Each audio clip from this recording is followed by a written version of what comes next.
Hello. Okay. Hello, students. How are you? Hope all are good. Okay. Introduction to Application Design Framework. Next જે તમારું JTW નું topic છે unit number 1 માં Introduction to Enterprise Application Design Framework. Enterprise application design is divided into 6 logical layers. Okay. Enterprise application design જે છે is divided 6 logical layers માં divide થયેલી છે, which is related to logic of the client tier, middle tier and database tier. Okay. આ જે તમારા 6 layers છે ઈ કોની રિલેટેડ છે? ક્લાયન્ટ, કાં તો એ ક્લાયન્ટ ટાયર હોય, કાં તો મિડલ ટાયર, કાં ડેટાબેઝ ટાયર. આ ત્રણેય વસ્તુની ઉપર ડિપેન્ડ કરે છે તમારી 6 લોજિકલ લેયર્સ.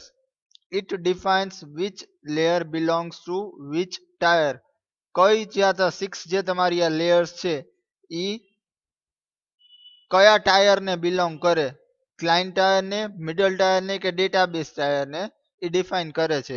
ઓકે, એમાં આપણે જોઈ first is presentation manager. Presentation manager defines the user interface. જેની સાથે યુઝર ઇન્ટરેક્ટ, કમ્યુનિકેટ કરી શકે, એ છે તમારું presentation manager. It always resides on the client tier. એ ક્યાં હોય? ક્લાયન્ટ ટાયર ઉપર હોય. ક્લાયન્ટ ટાયર ઉપર હોય જેનાથી શું થશે? યુઝર જે કમ્યુનિકેશન કરે એની રિસ્પોન્સિબિલિટી કોની છે? પ્રેઝન્ટેશન મેનેજરની.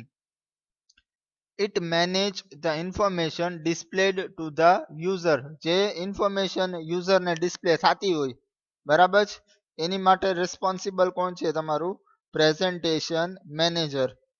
ઓકે, એટલે પ્રેઝન્ટેશન મેનેજર ક્યાં હશે? ક્લાયન્ટ ટાયર ઉપર રિસાઇડ કરે ત્યાં રહેશે. Presentation logic.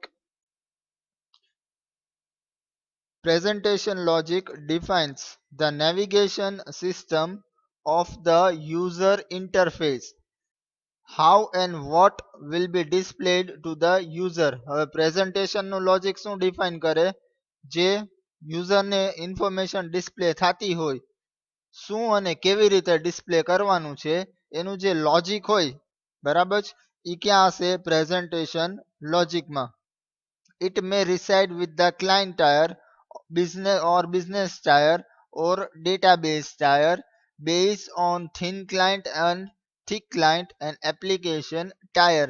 હવે પ્રેઝન્ટેશનનું જે લોજિક છે એ મે બી ક્લાયન્ટ ટાયરમાં પણ હોઈ શકે, બિઝનેસ ટાયરમાં પણ રિસાઇડ કરી શકે, ઓર ડેટાબેઝ ટાયરમાં પણ હોઈ શકે. એની એ કોની ઉપર ડિપેન્ડ કરે છે કે તમારું થિન ક્લાયન્ટ છે કે થિક ક્લાયન્ટ છે, અને એપ્લિકેશન ટાયર, બરાબર જ. પ્રેઝન્ટેશન મેનેજર જે છે એ ઓલવેઝ ક્લાયન્ટ ટાયરમાં જ રિસાઇડ કરે, ત્યાં જ રહેશે.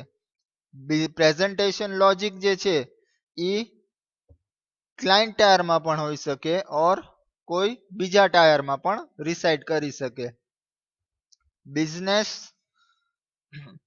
નેક્સ્ટ થર્ડ જે છે તમારું application logic. Application logic defines actual application logic with it. હવે એપ્લિકેશન લોજિક જે છે એ તમારું એકચ્યુઅલ એપ્લિકેશનનું લોજિક હોય ક્યાં હશે? એપ્લિકેશન લોજિકની અંદર. તમે કોઈ પણ એપ્લિકેશન બનાવેલી હોય તો એનું એકચ્યુઅલ લોજિક જે હોય, તમે કોઈ પણ પ્રોગ્રામ બનાવતા હોય તો એની પાછળ તમારું લોજિક હોય. સેમ વે એપ્લિકેશન એપ બનાવો તો એનું જે એપ્લિકેશન લોજિક હોય ક્યાં હશે? એપ્લિકેશન લોજિક લેયરમાં. Application logic can be connectivity, validation et cetera. Application logic એટલે શું હોય? તમારું કનેક્ટિવિટી કેવી રીતે થશે, વેલિડેશન કયા કયા હશે, એક્સેટ્રા. ઓકે, હવે ક્યાં રિસાઇડ કરશે? It may reside with the client tier or business tier or database tier on thin client and thick client and application tier. બરાબર છે ઈ ક્યાં રિસાઇડ કરશે મે બી ક્લાયન્ટ ટાયરમાં પણ હોઈ શકે બિઝનેસ ટાયરમાં પણ હોઈ શકે ઓર ડેટાબેઝ ટાયરમાં પણ હોઈ શકે on thin client and thick client and application tier. Okay, fourth layer, business logic. Business logic layer contains the business rules of the application.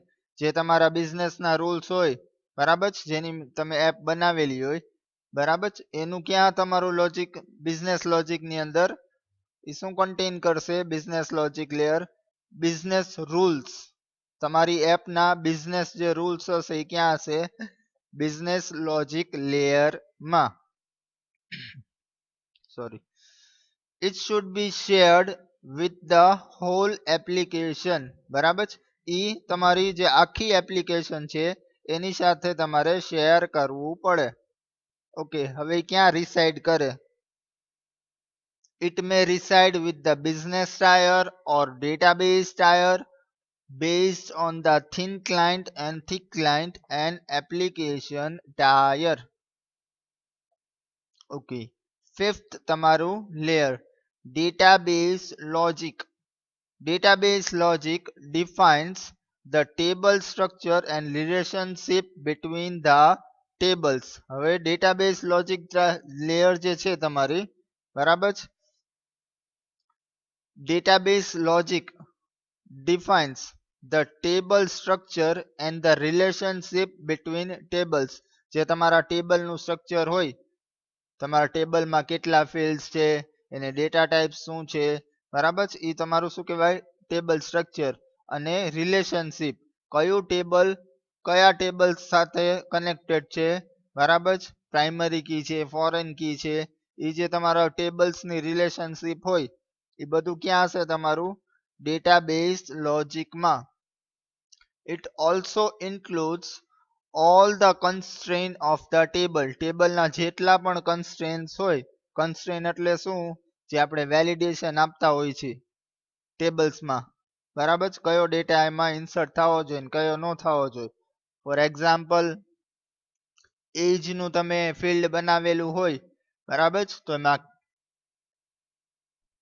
Characters user input ન કરી શકવો જોઈએ નેમ ફિલ્ડ હોય તો એમાં તમારું કેરેક્ટર્સ જ ચાલવા જોઈએ નંબર ઇનપુટ થવાનો જોઈએ એ ફિલ્ડમાં તો એ બધું શું છે તમારા કન્સ્ટ્રેન્ટ્સ છે તો ટેબલના બધા કન્સ્ટ્રેન્ટ ટેબલનું સ્ટ્રક્ચર રિલેશનશિપ બિટવીન ટેબલ્સ એ બધું ક્યાં રિસાઇડ કરે ડેટાબેઝ લોજિક લેયરમાં it also includes all the constraints of the table.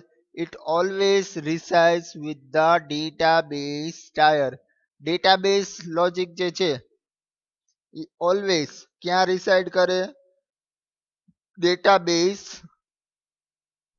tier business logic જે હતું તમારું બરાબર જેમ એ અલગ અલગ જગ્યાએ reside કરી શકે એની જગ્યાએ ડેટાબેઝ લોજિક છે જે તમારું એ ઓલવેઝ ક્યાં રિસાઇડ કરે ડેટાબેઝ ટાયરમાં જ ઓકે લાસ્ટ જે તમારી લેયર છે database manager database manager stores the persistent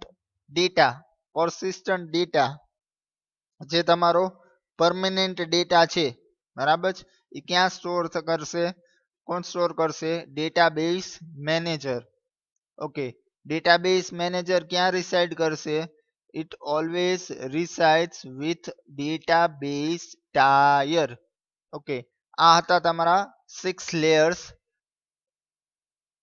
of enterprise application design framework next જે તમારો વિડિયો હશે એમાં હું તમને ટાયર ના ટાઈપ્સ છે ઈ એક્સપ્લેન કરીશ આમાં તમારો ટાયર નો કન્સેપ્ટ જે છે એ નેક્સ્ટ લેક્ચરમાં ક્લિયર થઈ જશે અત્યારના જે તમારા 6 લેયર્સ છે presentation manager presentation logic application logic business logic database manager આ 6 લેયર્સ ખાલી ક્યાં રિસાઇડ કરી શકે અને એનું વર્ક શું, એટલું જ આપણે ખાલી જોવાનું છે. નેક્સ્ટ વિડીયોમાં હું તમને જે તમારું ડિફરન્ટ ટાઈપ્સ ઓફ ટાયર્સ, જે આર્કિટેક્ચર્સ છે એ એક્સપ્લેન કરીશ, જેનાથી તમને આઈડિયા આવી જશે કે આ બધા લેયર્સ નો યુઝ થાય છે શેની માટે અને શું કામ. Thank you.